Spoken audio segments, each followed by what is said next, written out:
उसमें पोटेंशियल है, लेकिन आप लेना ही नहीं चाहते यूथ को। आप उतना वैल्यू ही नहीं कर रहे अपने यूथ को। मोदी जी ने कहा था कि पकौड़े बेचो, ना तो पकौड़े ही बेचने दे रहे हैं, ना कहीं कंपनियों में जॉब मिलती है। गवर्नमेंट ने एंट्रेंस एग्जाम इतने हार्ड कर दिए हैं। एलिजिबल तो बहुत सारे लोग हैं, लेकिन जॉब्स तब भी नहीं मिलती हैं। नमस्कार, स्वागत है आपका नेटरिक न्यूज़ में। आपके साथ मैं हूं वसीम सप्पा।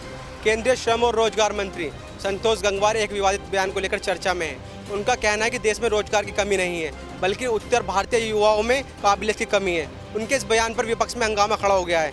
प्रियंका गांधी ने पलटवार करते हुए कहा है कि पिछले 5 सालों से देश में आपकी सरकार है, देश में आर्थिक मंदी छाई हुई है, वहीं नई नौकरियां नहीं है, जिनकी पुरानी नौकरियां थी वो भी जा रही हैं। और संतोष गंगवार के बयान पर मायावती ने पलटवार करते हुए कहा है कि उनका बयान शर्मनाक है, उन्हें देश से माफ़ी मांगनी चाहिए। वहीं इस बयान को आड़े हाथों लेते हुए सपा के राष्ट्रीय अध्यक्ष अखिलेश यादव ने कहा है कि युवा तो कामयाब है, बल्कि सरकार कामयाब नहीं है। अब ऐसे में हमारे देश के युवा क्या कहते हैं, आइए जानते हैं उनकी राय इस बारे में। So it's been nearly 8 months that I'm trying to search for a job but haven't got any. And as of now, most of the people want कि experience दो, but graduation के बाद कितना experience हो सकता है। स्टार्टअप्स आपको इतना वेल पे नहीं करते क्योंकि उनके पास खुद इतना पीछे से इकोनॉमी का वो है, उनके पास इतना फाइनेंस नहीं होता है, फाइनेंशियली वो स्टेबल नहीं होते हैं। They are still trying to run a business. Apart from that, how many degrees are we suppose to get to actually find a good job?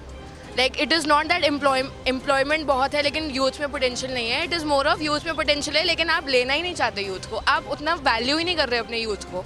आप वो पैसा ही नहीं दे रहे कि वो इंसान आगे अपनी लाइफ में कुछ कर सके या अपने ऊपर इंडिपेंडेंट फील कर सके। देखिए, जहाँ तक एलिजिबिलिटी की बात है, एलिजिबल तो बहुत सारे लोग हैं, लेकिन जॉब्स तब भी नहीं मिलती हैं।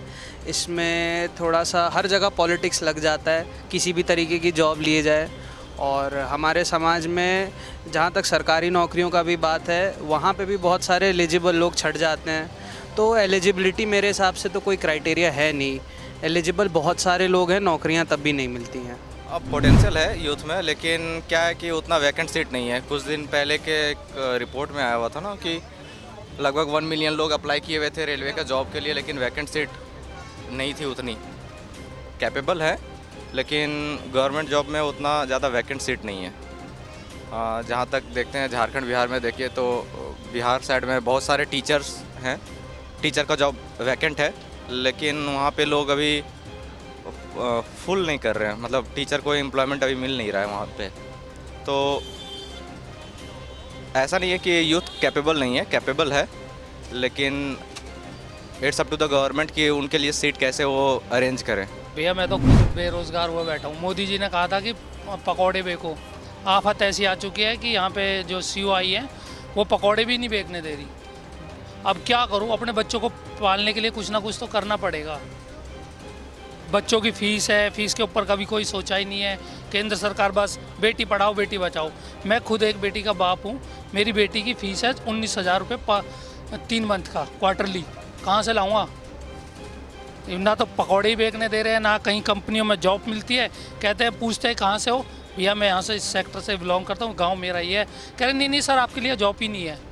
बताओ क्या करूँ मैं? ऐसी नौबत आ चुकी है कि बस पूछो मत क्या करें। कभी कभी तो ऐसा आता है कि खुदकुशी करें और शांति से अपने चले जाएं। कि एक तो उन्होंने गवर्नमेंट ने एंट्रेंस एग्ज़ाम इतने हार्ड कर दिए हैं कि उसके लिए पहले जो भी काबिलियत है उससे दुगनी तुम्हें और चाहिए, उसके बाद तुम्हें उसमें जॉब मिलेगी। और जो ये बंदा इतनी कहाँ से लाए?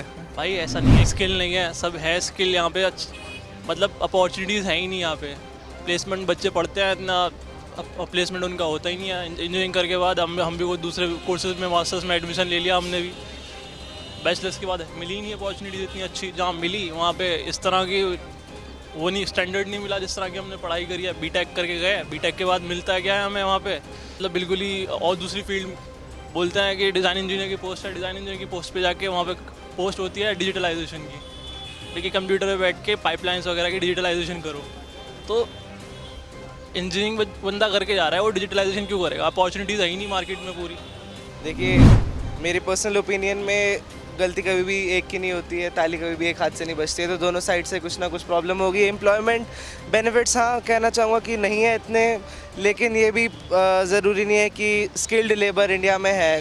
क्योंकि जहाँ तक अभी जैसे नई स्कीम गवर्नमेंट ने निकाली है स्किल एनहांसमेंट की, तो उसके अकॉर्डिंग इस सब चीज़ों में टाइम लगेगा। बट हाँ, यूथ के अंदर पोटेंशियल है, ये नहीं कहूँगा मैं यूथ के अंदर पोटेंशियल नहीं है, बट हाँ उस पोटेंशियल को अगर सही रास्ता दिखाया जाए और सही पोटेंशियल का कुछ निकाला जाए तो फिर उससे आगे जाके यूथ में बहुत बेनिफिट हो सकता है। जैसे अभी ऑटोमेशन आ गया हर सेक्टर में, जो क्लास 4 जॉब्स होती हैं जो एक नॉर्मल पिंग टेस्ट करने के लिए होता है हमारे CS में, वो अब ख़त्म हो चुकी हैं जॉब्स, क्योंकि वो सब ऑटोमेशन आ चुका है। तो सारा कंप्यूटर ऑटोमेटिक पिंग टेस्ट कर देता है, जो एक इंसान को अराउंड 10 से 5 मिनट लगते, वो विद इन सेकेंड्स एक कंप्यूटर करके पिंग टेस्ट करके उसको आगे कोड को रन कर देता है। तो हाँ, इन सब चीज़ों को देखा जाए तो ऑटोमेशन भी हुआ है, इसकी वजह से भी जॉब कम हुई है। लेकिन ये नहीं कहेंगे कि यूथ में पोटेंशियल नहीं है, बट हाँ अगर एक तरह से एम्प्लॉयबिलिटी अगर बढ़ सकती है अगर थोड़ा सा स्किल्ड और हो यूथ। मेरे ख्याल से देखिए जॉब तो काफ़ी हैं, अवेलेबल है, और यूथ भी जो इन्होंने जैसे बोला कि पॉलिटिक्स उसमें आ जाती है। अगर कोई जॉब नहीं देना चाहता है हमारी यूथ को तो वो नहीं देगा। हम भी यहाँ पे जैसे पढ़ ही रहे हैं और हम जितने काबिल निकलते हैं उतनी काबिल बाकी दुनिया भी है। अपॉर्चुनिटीज़ तो मार्केट में काफ़ी है, बच्चों में नॉलेज भी है बट स्किल्स नहीं है, प्रॉपर स्किल्स। उनको ये नहीं पता कि कैसे यूटिलाइज़ करनी उन स्किल्स को, है अपनी नॉलेज को कैसे यूटिलाइज़ करें स्किल्स में, जिससे कि वो जॉब एक्वायर कर सके। सबसे बड़ा लैकिंग यही है। और उसके लिए एजुकेशन सिस्टम को इम्प्रूवमेंट की काफ़ी ज़्यादा ज़रूरत है। जैसे कि अभी हम कर रहे हैं, हम पूरा प्रैक्टिकल कर रहे हैं, हम थ्योरेटिकल अभी नहीं पढ़ रहे, बट एज़ कम्पेरेटिवली ये हैं, ये सब थ्योरेटिकल पढ़ रहे हैं इतना। तो ये डिफरेंस है पढ़ने का। वो स्किल्स स्कूल्स में कॉलेजेस में स्टार्टिंग से अगर बच्चों में डेवलप होगी तो ही बेटर है। अगर स्टार्टिंग से आप बच्चों में स्किल्स डेवलप नहीं करोगे तो कोई मतलब नहीं उसको। आई थिंक यूथ जितना एजुकेटेड यूथ है, दे आर डूइंग समथिंग और the other, they not sitting at home and doing nothing. Is just that जितना यूथ का हिस्सा है जो पढ़ा लिखा नहीं है, विच इज़ अनएजुकेटेड, वो ही घर पे बैठे हैं। दैट मीन्स कि एम्प्लॉयमेंट उतनी है अवेलेबल, मार्केट में उतनी जगह है यूथ की कैपेबिलिटीज़ की, इस दैट उन्हें एजुकेशन की और ज़रूरत है। तो देखा आपने किस तरीके से केंद्रीय श्रम और रोजगार मंत्री संतोष गंगवार के बयान पर युवा की प्रतिक्रिया है। कुछ का कहना है युवा में पोटेंशियल है बट अपॉर्चुनिटीज़ नहीं है, कुछ का कहना है कि युवा कामयाब नहीं है बट जॉब बहुत है। कैमरामैन अरुज के साथ वसीम सब्बाक, नेटरिक न्यूज़, नोएडा। आप देख रहे हैं नेटरिक न्यूज़, साहस सच कहने का।